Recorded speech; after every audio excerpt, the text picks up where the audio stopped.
You're listening to Discography Discussion, episode 120, Impending Doom, hosted by Dan Terry. That album would actually be pretty good if the, no, the joint was saving that one. Josh Baldridge. Whoa, turn that shit way down. And Joseph Wren. Return to sender. Presented by discussmetal.com. And if you think there will be violins and violas, then you are ready for this episode of Discography Discussion. I am Joe, that is Dan, that is Josh. You kids ready to get your deathcore on? Yeah. I've been ready for Impending Doom since they accidentally showed up on my shuffle like 3 weeks ago. In fact, I think I called Dan and said, so why are we not talking about Impending Doom? And he said, we can remedy that real quick. Absolutely. We just have to make Josh listen to all of it in a week. And I did. And he loved it. He loved parts of it. For the most part, I was. I'm not gonna put my stamp of approval on that. We had quite the back and forth throughout the week about this band. A very good discussion leading up to this discussion. Well, you know, Impending Doom's kind of like The Land Before Time, right? They release like 100 movies, but time hasn't began yet. It's like a very long time, and so my doom has been impending for Impending Doom for the past 11 years. Which is way too long to be waiting for. Very, very long time to wait for your impending doom. It's like a slow burn. It's like an old George Romero movie where the zombie's like 3 miles away, but you know he's gonna fucking get you. He's gonna get you. As slow as he creeps up there, he's coming for you. Yeah, no matter what. You can barricade yourself in a mall. You can do whatever it is you think you need to do, but you're never gonna escape this impending doom. I'm not sure I agree with this proposed timeline. You get The Land Before Time where the dinosaurs roam the Earth. I'm assuming it's the Earth. Then you get Star Wars, which is a long time ago in the galaxy far, far away. And here we are today. We don't have spaceships or dinosaurs. Yeah, it's kind of bullshit. Well, we kind of have spaceships. We have objects that we launch into space. We don't have like interstellar, like we can't travel between planets and galaxies, but... No, we cut the funding for that program. Yeah, unfortunately. Gee, thanks for whoever's in office when you're listening to this. We're going nowhere. I'm just going to pick one person and blame them. We're back to shooting monkeys into space. Totally. So speaking of shooting into space, this is not a band like that. I know we talk about a lot of spacey bands out there, but, well, Impending Doom is as gritty as the dirt beneath your feet. This is a band that doesn't have hit singles, or a band that even plays guitar solos that I'm aware of. There's a few-ish. There's like 4 guitar solos in 8 albums or something. I don't even know how many albums they have. And those were my 4 favorite songs. Yeah. This is just, this is one of those bands that just wants to be heavy, and they largely succeed in that. And to keep up our quota of X amount of Christian bands per month, you know, they're definitely in there. We have a quota now? I don't know. Well, I actually just joined a group called Face Down Family Appreciation, which is like it's like a Face Down Records Appreciation Facebook group. And so I think those guys are going to get a pretty big kick out of this episode. This is one of the first Face Down bands we've covered, except maybe for A Plea for Purging, which is way back in the day. So if you guys are listening, you can check that episode out. We'll put a link to it in the show notes. Well, before Dan and I start talking about depravity all over again, I want to take this time to say thank you to everyone for listening to the podcast. Thank you for listening and for subscribing. If you are not a subscriber, then you can find everything Discography Discussion at discussmetal.com. We're on Spotify, Apple and Google Podcasts, TuneIn Radio, Stitcher. So if you have an Amazon Echo or a Google Home, you have no excuse.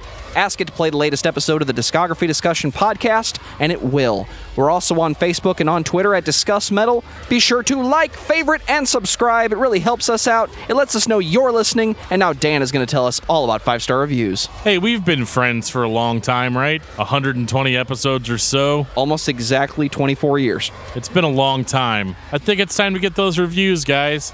As we stated on our Limp Bizkit episode and previous episodes, 100 reviews on Apple Podcasts, we do a Kiss episode. Good, bad, ugly, indifferent. If you guys want to hear our take on Kiss, leave us those reviews. If you don't want to hear it, leave us a review anyway, but maybe just say in the review that you don't want to hear anything about Kiss. I think that's fair, right? How many reviews before Josh and I get to reprise Metallica again? Well, we're about 70 reviews down, and I appreciate the 29 reviews that we've gotten so far.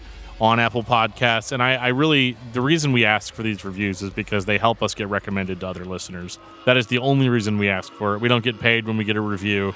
We don't get any kind of special award, anything like that. It's just a way for us to get some exposure for our podcast. That's why we beg you guys for reviews every single week. We got some feedback on our monumental Limp Bizkit episode. I say monumental because people seem to like it, and we're kind of surprised by some of our takes on it. I mean, we had Lauren Kozlowski to help us out. We brought Josh into the podcast. It was a lot of fun. And in response to that, Duke Cannon says, and since Limp Bizkit is still my favorite band of all time, this is by far my favorite episode.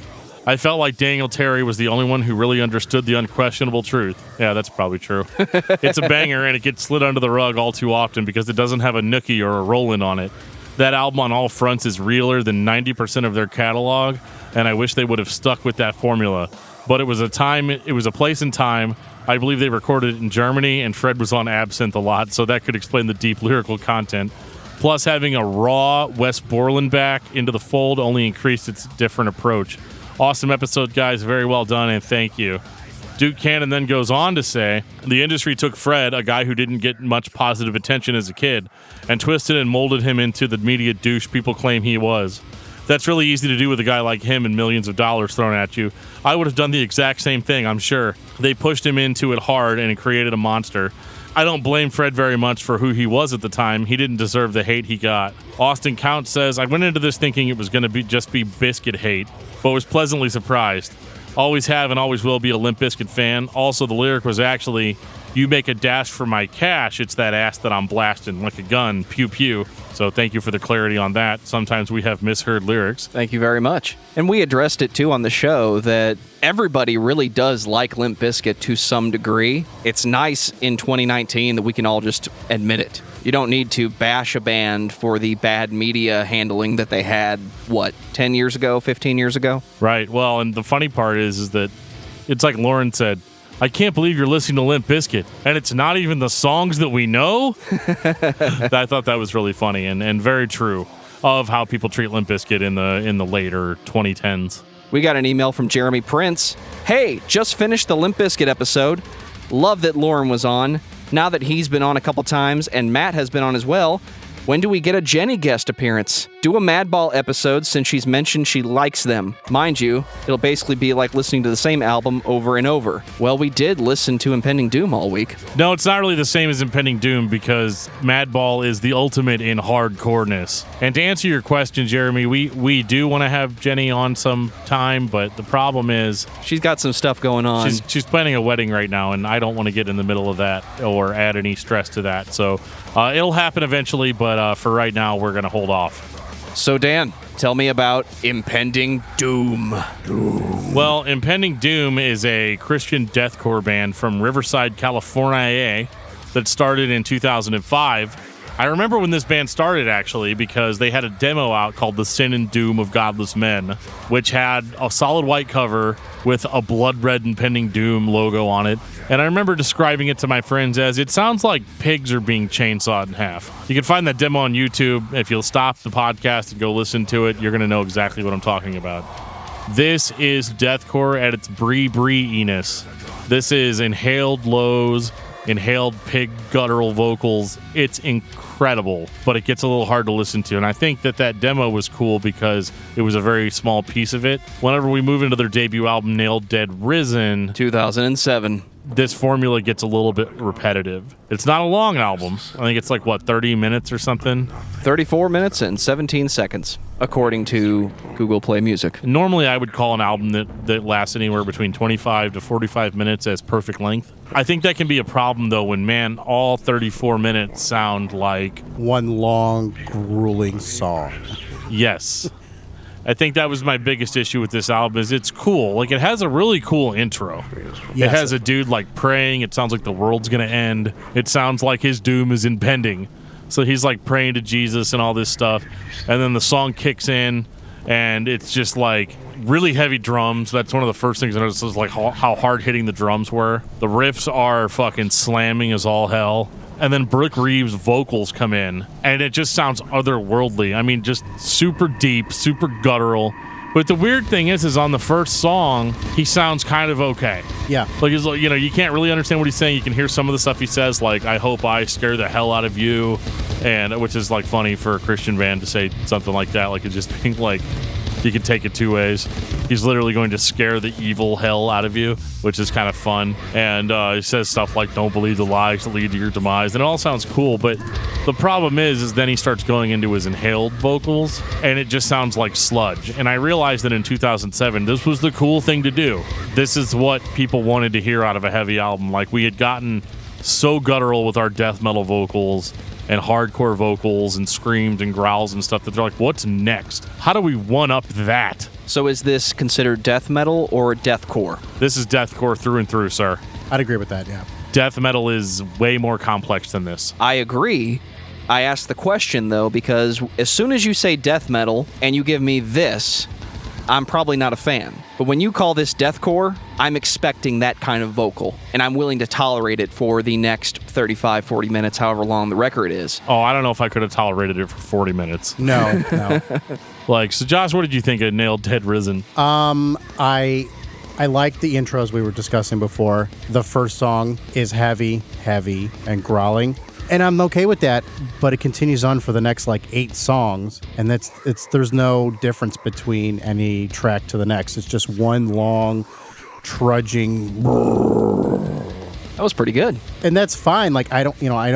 That's not my particular style, but I can give it a chance if I know that going into it. Just give me some distinction between it. The drums all sound the same. The riff, it's just like the same chords. Need a little change up. And the vocals, I want to, I don't mind the growl. I don't mind the heaviness of it. I want to be able to understand a little bit of the words, some distinction. And yeah, Dan says you get 3 words out of the first song, and then that's it. It's just superhumanly heavy from there. Pretty much, and it's like, I'm not trying to be a wimp about it, like, oh, I just can't handle these kind of vocals. I listen to tons of bands like this that have vocals like this, but far more compelling music.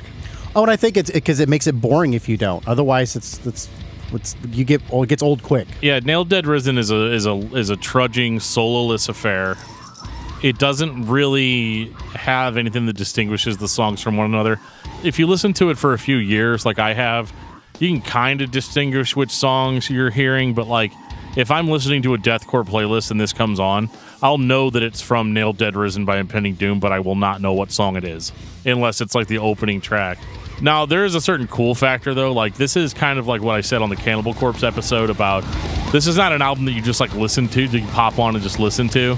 This is you wait until you're on a business trip and your boss has to ride with you for the next 34 minutes, and you just put this on, and you're like, yeah, what do you think? This is Christian metal. What do you think? Can I talk to you about the Lord Jesus Christ after we're done? It's just gonna, it's got that fun shock factor. It's like the first time you've listened to the Tony Danza Tap Dance Extravaganza. Yes. You're not hearing anything other than, okay, that's a thing. Right, except for Tony Danza has a lot more under the surface that you can dissect. You can listen to that album over and over and over again, any of the Danza albums, and you can start picking apart really cool stuff that they're doing. On Nailed Dead Risen, it's fast breakdown, fast breakdown, stop, growl, fast breakdown, stop, growl. It's just a pile of deathcore heaviness that everybody loved if they were into deathcore in 2007. Well, I think it was cool for the Christian kids because there weren't a lot of bands like this in that genre, and they're completely legit. There's nothing that would separate them from, a Job for a Cowboy, even though I think Job for a Cowboy is a far better band. But they have that same style, that Whitechapel, Job for a Cowboy kind of sound. Under Oath, this is not, though. Under Oath, this is not. Yeah, so this is if you want to be a real asshole and you go to the youth group and kids are like, yeah, I really like this new Demon Hunter song, and you're like, no, fuck Demon Hunter, or whatever you would say if you were in a youth group that wasn't fuck. But if darn you, I don't like it. Yeah. Crap on you and crap on your Demon Hunter band. Who let Dan drive the van? Listen to this, and then you put on Nailed Dead Risen, and everybody slowly walks away. So it is very effective in that regard. However, I've heard people say that it's a masterpiece, and I can't get behind that because it's not. The band releases several more albums after this that are far superior to this. And I remember not really knowing what to think of this band. I remember they put out a video for the first song, for the first single, and I remember Brooke Reeve. It's he's in a black room, and whenever he screams, the light shines on him, and he's just wearing a shirt that just says Jesus right across it. Like, it's so cheesy, but like a lot of fun. They have a song where they're like, this is our worship, gorship, which was just like, what the fuck? You're like, that is so cheesy. I haven't encountered that sort of cheese since like Mortification. Like, it's I'd rather listen to this than Mortification, but like, it's still that level of cheese is interesting. They put out their own logo called the Repentagram. That's brilliant. That's such a great marketing. Christian heavy metal thing to do. And I'm going to say that because that was the kind of shit that you did. You took things that were secular and made them Christian because you perceive that is what the secular world is doing to your music. Right, but do you really think that Jesus needs the Repentagram? I mean, wasn't that always our argument? Like, this doesn't have to be Christian Slipknot. I don't know, like, how much help Jesus needs to do his thing, but, you know, whatever. Did he need it? No. Did he appreciate it? Probably, yeah. So, yeah, the Repentagram, it's a thing. You can still get the shirt. It's hilarious. And that's really all I have to say about Nailed Dead Risen. I mean, it's a thing that exists. It has songs that you can listen to. It's super heavy if that's what you're into. But if I were you, I would definitely be jumping on to 2009's The Serpent Servant. It's got like a decomposing Hot Topic kid on the cover, which I think is hilarious. Yes. I like this album quite a bit.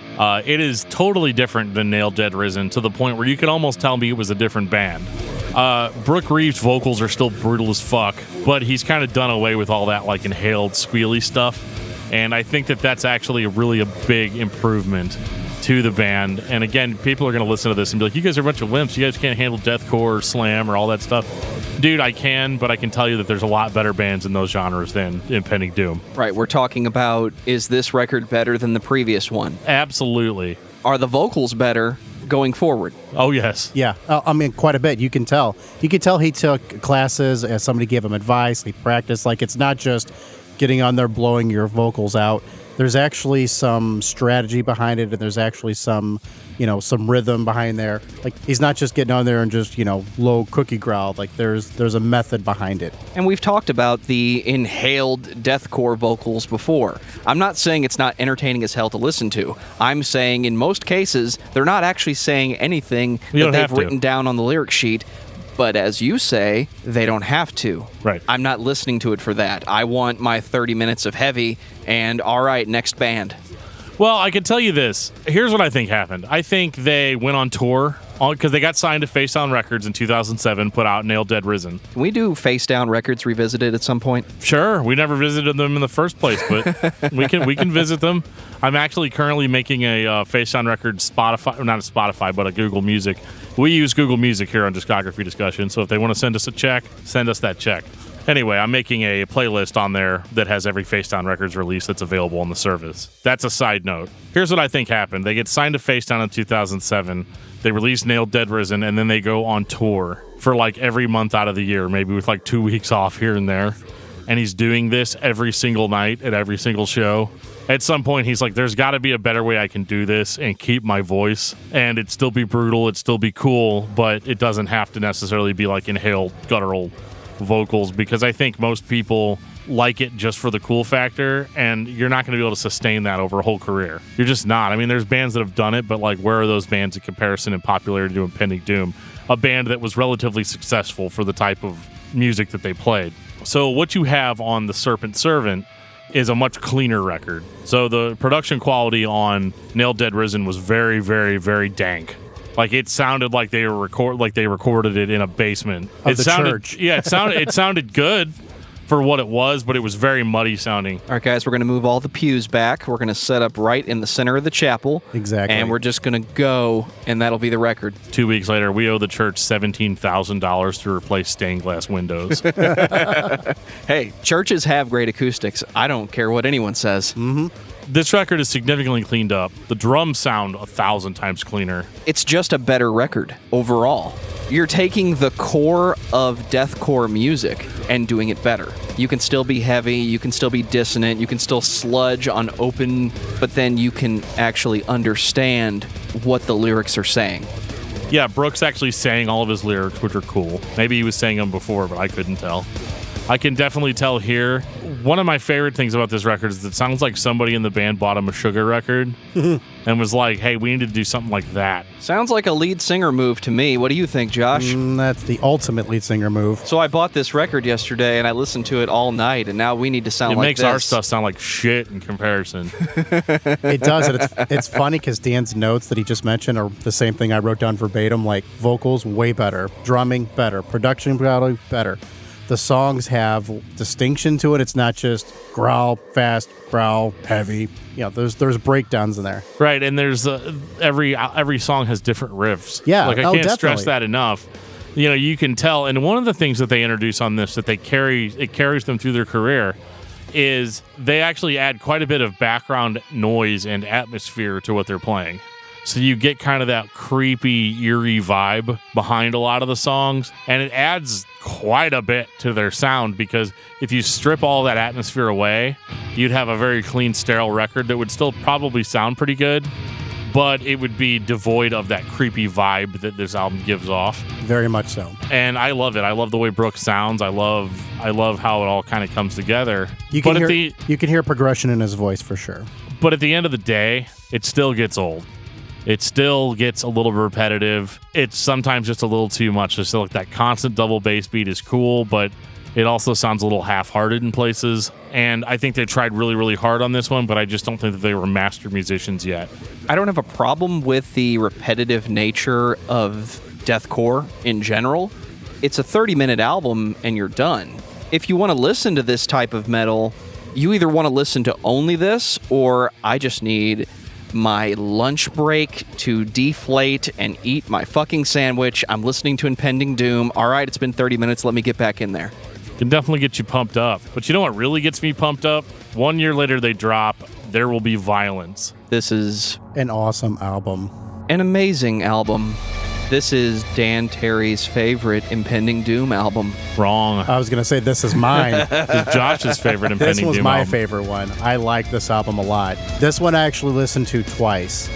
It is super creepy sounding. I like the high leads into it. There's some rhythm behind it. It's slower. There's a lot of different speed changes and instrumentals, which I am a fan of. Well, yeah, I mean, I think it makes sense that this would be your favorite album just because of the improved lead guitar work. Oh, very much so. Or let me try to explain this in a way that it makes sense. The existence of lead guitar work at all. Yes, it finally shows up on this album, and we thank you for it. Yeah, it sounds really good. They've still got the backbone that they established on the Serpent Servant because it is very much that band again. It's not a continuation of the Nail Dead sound.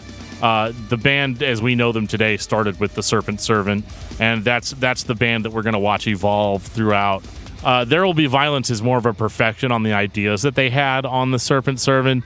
The songs, again, are way easier to distinguish away from one another, which I know it sounds really fucking basic, but like for some reason this band didn't quite get it starting out, and now they're starting to get it. And like Josh said, there's a lot more tempo changes here.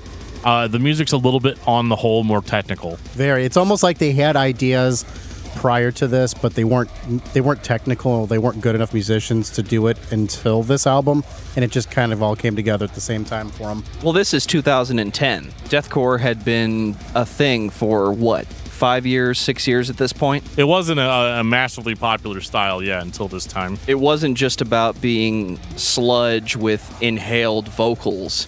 It was about being sludge, unison drums and guitars, and vocals that could be sludge at times, but we were starting to get vocalists that actually wanted to be understood, probably because people like me were saying, dude, I'm into it, but you're not saying any of that.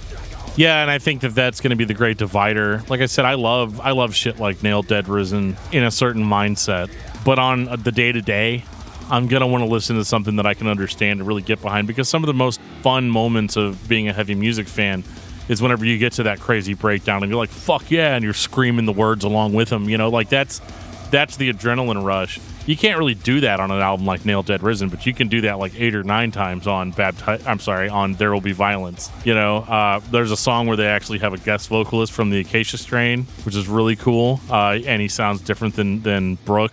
And that's one of the first times you really hear anything like that from them. And it's kind of cool because it really, again, separates that song from the rest of the pack. Now, I have to say, as far as distinguishable vocals go, he is very distinguishable on this record. However, when he screams the chorus, there will be violence, it sounds to me like he's saying there will be violins, which is really disappointing because there are no violins featured on this album.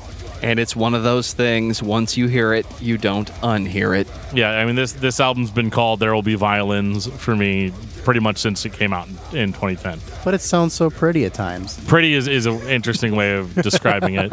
Baptized in Filth is a banger, man. It's literally... We're on There Will Be Violence. Oh my God, I'm so sorry. There Will Be Violence is just a banger, man, from beginning to end. Dan just wants to get to his favorite That album is just a perfection of what they were trying to do on The Serpent Servant. I know I've said that before. This isn't a bad album by any means. There's not a whole lot to criticize on it. The production's better. The vocals are better. The songs are better.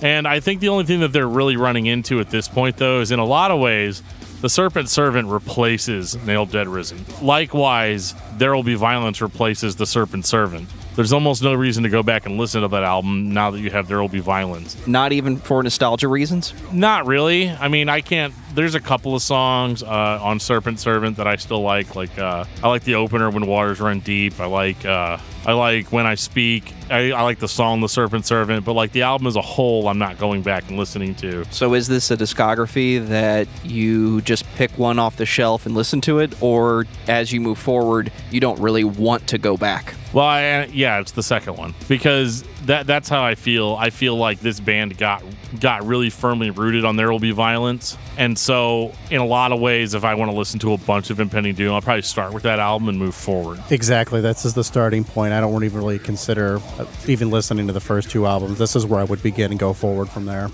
Now, Baptized in Filth, 2012. They said the world would end. They were wrong again. Unless the end of the world is Baptized in Filth. It happened. It was amazing. It was a Zayo level of Dan will not stop talking about this album in our group. Yeah, I'm building it up, man. I'm not trying to shut you down. I'm saying it was a good thing. I agree. It's like, where do you go from There Will Be Violence? They pretty much nailed it on that record, no pun intended. And Nailed Dead. They decided that on Baptized in Filth that they were going to try to take this sound that they perfected on There Will Be Violence and make it kind of catchy. And it's the weirdest thing ever because like you go back and listen to Nailed Dead and you're like, oh my God. Like if you're an asshole elitist metal fan, ladies and gentlemen, asshole elitist metal fan. I mean, oh my God, like fucking Baptized in Filth has fucking choruses on it and shit. Like, I mean, what the fuck are they doing? Like, I mean, Nailed Dead Risen, it was just, it sounded, real and raw and just the way the band's supposed to sound, they're just like completely sold out now. Because you can tell Brooke Reeve is driving around in fucking brand new cars and private jets and shit because he decided to scream in kind of a catchy way on Baptized in Filth. But he really does. So, like, on that first song, it's called Muderer, there's an actual fucking chorus, and it's not clean vocals. It's not anything that would sell them short of what their sound is. But he's like he's rhythmically delivering. He's not rapping. But he's got that, like, we have to realize reality behind our eyes and an unseen world. And it's cool. And Are you saying it heavily that choruses in heavy music give you something to look forward to? If used correctly, if not overused. It doesn't have to be a chorus. It can just be a catchy part that's repeat. Okay, it's a chorus. But a hook, a line. It's a fucking hook. Yeah, I mean, that's exactly what it is. And he has got full of them on this album. It's great. And the songs, again, you can tell every single song apart on the album, which is great. Yep. Distinction between them all. And you get an actual, you get a guest vocal appearance from Ryan Clark of Demon Hunter on this. Oh, well, that just sells all the albums then. Absolutely. Ryan Clark just, touches it with his pinky finger, and I mean, platinum, right? What an endorsement, though, right? Absolutely. Well, Ryan Clark's a good guy to have on your album because if everybody's a Christian music fan, that might get those Demon Hunter fans on board with what you're doing. Yep. I don't know how many of them stayed. But hey, they gave it a shot, right? Because, I mean, this makes Demon Hunter sound like, I don't know, Linkin Park in comparison. Like, I'm glad you said it, not me. No disrespect to any Linkin Park fans. Or Demon Hunter fans. We disrespected Demon Hunter fans enough on the Demon Hunter episode. What I think is funny is that Brooke Reeves has really cheesy lyrics on this album, but, like, it doesn't matter. Like, This band somehow has avoided the cheese, not for lack of trying, but they've avoided the cheese that's associated with a lot of Christian metal bands. And I think part of that is because their sound is so heavy and so uncompromising. What do you mean by cheese in 2012? Well, like he says some shit about Obamacare, which, really didn't age well. He, like, I don't know, talking about the Antichrist and, like, I don't know. It's just a lot of stuff. He talks about a lot of the Christian tropes, I guess, and makes no bones that he's like a conservative, which is going to turn people off. But, if you're just here to slam, then you can still do that. You know why he can get away with that, don't you? Because it's great hooks. Yeah. I mean, that's what it comes down to. It's Entertainment. catchy. Yeah, it's catchy. Yeah, it is catchy. And so my favorite songs on this record are actually the first and the last. There's a part of the last song is called Death, Ascension, Resurrection. And there's a part where he's screaming, and again, he does that really catchy. He's like, the death, ascension, resurrection, death, ascension, and then at the end, the last one that he does, he's like, death, ascension, resurrection, like he's clearing his throat at the end of it. I just fucking love that. Like, I'll rewind that and listen to that like 3 or 4 times. It's just so fucking metal. But like, even that song is like actually melodic. Yeah. You start seeing that creep into Impending Doom sound where they're actually playing melodic sections, but they're still blasting over it. So like it works on so many levels. Not to bring Tony Danza back into it, but it's kind of like on Danza 4 where they went into more of a melodic sound while still being like ball-bustingly heavy. And I think Baptized in Filth is the first time where you've got a kind of more melodic, catchy record, and then you have more of a balls-busting, heavy record with There'll Be Violence. So this is the first time where the new album doesn't replace the old one. You actually would want to listen to these kind of together. Almost like it's almost like a Ride the Lightning and Master of Puppets. Those albums are different from one another, but they're still great, like as their own product. That's a good analogy. What do you think of Baptized in Filth? I like it. I like I like There Will Be Violence a little bit more. But like you said, this one I find myself, the lines are catchier and the hooks, like if you're humming them. You humming deathcore? Oh yeah, of course. The only thing for me is for some reason the snare drum stands out when I was listening to it, and it was kind of off-putting on some songs, but it's not enough to ruin the record for me or anything by any stretch of the imagination. Just do what I do, rip the CD onto your computer in 96K. Exactly. And then, it all just sounds like the first album. Classic Dan Terry. Listen to them on a laptop plugged into like your auxiliary cord in your car. It's safe. Try it. It just doesn't sound shitty enough. Hang on, let me rip this at 96K. Dan's like, hold my beer. Keep in mind, we're in the car in this analogy. Oh, never mind. Hold my coffee. Hold my beer coffee. Hold my buzz. Now, did you scare any carpenters this week with this, or? No, I worked pretty much alone most of the week. I guess after the Limp Bizkit incident, they just leave you alone. Yeah, every time I show up, everybody just scatters like ants. It's crazy. Oh, it's that guy. The garage door guy's here. Yeah, he's gonna make us listen to Douchebag. But no, if they were here, they would have heard me listen to Death Will Reign, which is what I listened to a lot this week because I had kind of fallen off of Impending Doom. 2013. I had just gotten out of deathcore for a while and just wasn't really interested in whatever their new album was, so I just kind of skipped this next one. Not even that I had a problem with Baptized in Filth, I just wasn't ever in the mood to listen to a new Impending Doom album. It's a personal thing. Don't worry, Brooke Reeves. It's me. It's not you. He was listening to Zayo again. I went into a huge Zayo kick. But Death Will Somewhere Reign. around 2002. Death Will Reign in 2013 is a crazy heavy album. I don't think this one's even as catchy as Baptized in Filth. There's still a little bit of that catchiness in it. Like it's like they remembered the lessons they learned on that album. But I think maybe their fans may have blown back a little bit on Baptized in Filth and been like, "What's with all this melodic shit?" So with Death Will Reign, you have a little bit more back to basics heavy album. It's a little bit more like There Will Be Violence. Or even Serpent. Yeah, it's a little bit like Serpent. It reminds me more of that album than it did Violence. Yeah. And you mentioned Meshuggah earlier. Yeah. This kind of has more of a Meshuggah vibe, definitely has more of a Meshuggah sound. It's not quite 2013 levels of Degent, but it does have that robotic in-sync sound that we like about this. Did you say in sync? Yes, in sync, like synchronized. Oh, okay, just making sure. Tearing up my heart when I'm with you. And stay tuned for the NSYNC episode. Ooh, April 1st, 2020. It'll happen eventually, man. boy bands. Well, I was actually thinking about getting all of our wives to come up and do the discussion. I don't know if my wife will do it. Mine. Joe doesn't have a wife, so it'll be our wives and Joe discussing their favorite NSYNC albums. Mine has already said that if that ever happens, she would totally be on board for that. Well, that's good to know. And if you really want to hear that, you should leave us a comment and have your girlfriends and wives leave us comments also and say, I want to listen to a good episode. Yeah, but what if, like, you know, your wife is the kind of person that just likes albums like Death Will Reign? Well, then she's already a fan. Death Will Reign's just more of a back to basics album. It's not amazing. Like, I don't think it's an amazing step forward, but it's good for the fans. It's a toe the line record. You just kind of keep the status quo. You didn't decide that you were going to experiment with your bluegrass side project in the newest Impending Doom album. You gave the fans what they wanted.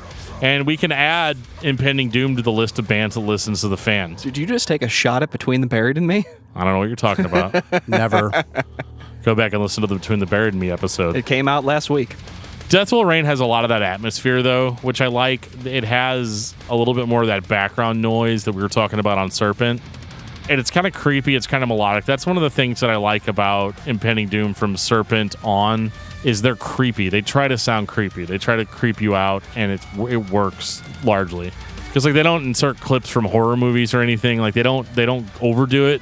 It's just enough maybe creepy piano part in the background, or like a, you know, like you feel like you're in Dracula's fucking dungeon, except for Dracula's like a huge fucking Whitechapel fan.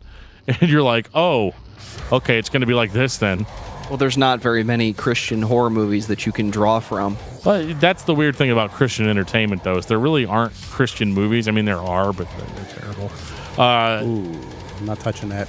I'll just say it. I don't give a shit. I get all the hate mail anyway. That's Dan.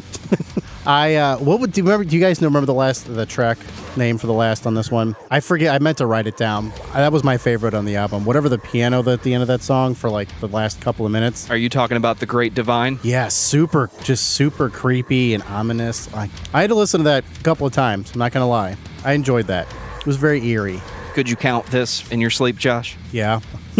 It sounds so fucking good. Like they've just become so much better as a band. Oh, definitely. Like, I don't think they're playing anything super amazing, but they're effective. Very much so. And it keeps the fans happy, so. Yeah, I wouldn't consider them to be, like, virtuoso musicians. Is that the word that describes good deathcore? Effective? Yeah. Is this music effective? I think so. I mean, I don't know how many people dedicated their lives to Jesus after listening to it, but it's effective musically. I'm sure some did. I'm sure one guy did. As long as they got one, that they're doing the message right. There you go. Well, we won't get into my feelings on that on this episode. Just leave a comment for Dan. Well, they took a break for a while, really like a 5-year break. They came back in 2018 with an album called The Sin and Doom Volume 2, which a lot of people don't even understand what they mean by that. Well, clearly what they're talking about is original sin while playing Doom 2. You know, John Romero's heads behind the icon of sin. So, really, this album is a metaphor for John Romero.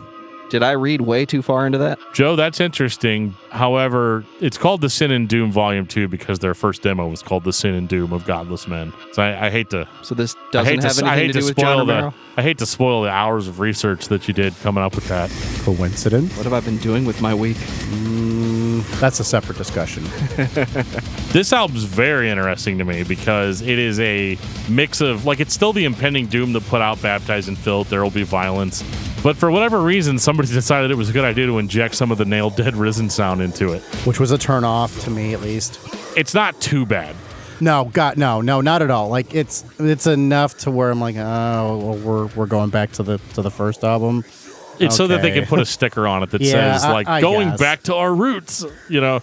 And it doesn't really do that because Bloody that's roots. always lies. Is that a plea to the fans? Is that to appease the fans? Maybe. I don't think it sounds anything like the Sin and Doom. As I said, that sounds like pigs being chainsawed in half.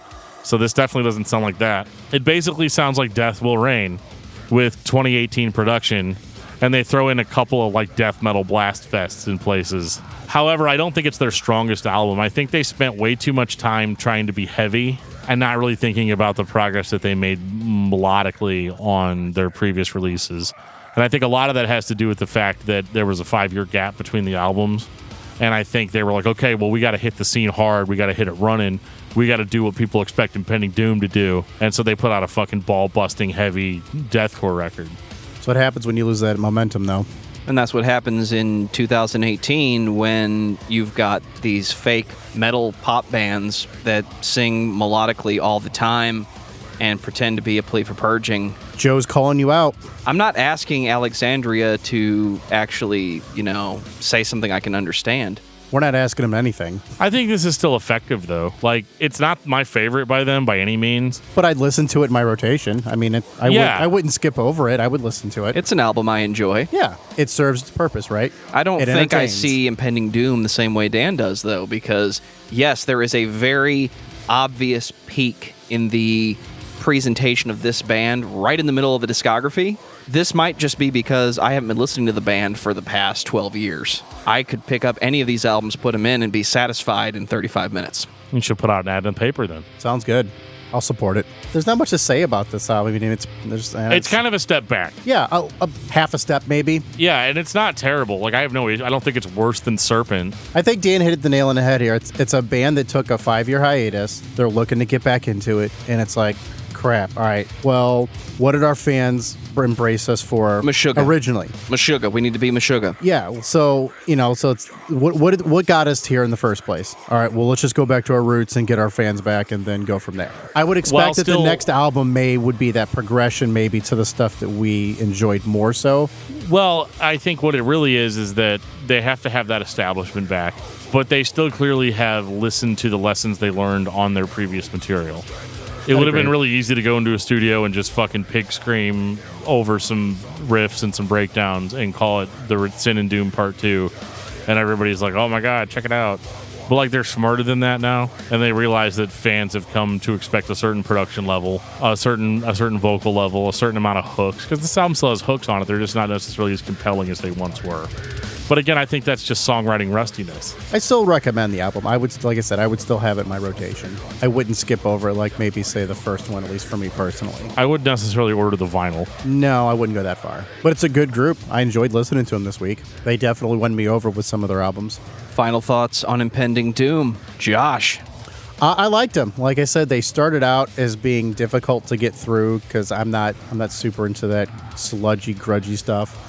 But when you get halfway through their discography, with Violence and Serpent and Baptized in Filth, they definitely got a lot better, a lot more technical. I liked the vocal hooks, the catchiness of it. And it's a band that I would return and listen to. Like, I enjoyed a lot of their stuff. Dan, the expert. Oh, I don't know about expert, man. I know a shit ton about installing garage doors. That you do. Yes. If you're into deathcore and you're a kid that goes to youth group, you have already heard of Impending Doom. They're your bread and butter. They're the band that you put on to scare everybody whenever they get a little out of hand. If you really want to be scary, though, you should go get some old Crimson Thorn albums and show that to people. That'll scare the shit out of them, too. I think that Impending Doom is a band that progressed. I don't think that they're the most amazing band in the world, technically. They are absolutely the proof of concept that you don't necessarily have to be technical as long as your music is effective. Their music is effective. You should check out Impending Doom if you haven't checked them out already. They may not be your thing, but I would say if you hear a song and it's not your thing, don't stop listening, because if you listen long enough, you might find your thing. I think Impending Doom is a very solid deathcore band. Overall, their best work is in the middle of the discography. But you can't really go wrong if what you want is heavy, dissonant sludge. You're going to get some melody in the middle. Not much, but just enough to give you something different. Do you really want something different, though, if what you're into is sludgy deathcore? No, but there's plenty of it out there. This band doesn't have to keep making it. They differentiate themselves a little bit. Dan, what's your album of the week? That would be Exoplanet by the Contortionist. Has a similar deathcore sound, but the band's super technical and proggy. Josh. You guys are going to love this, but I've been listening to the 99 Woodstock live album. Little throwback. How many discs is that?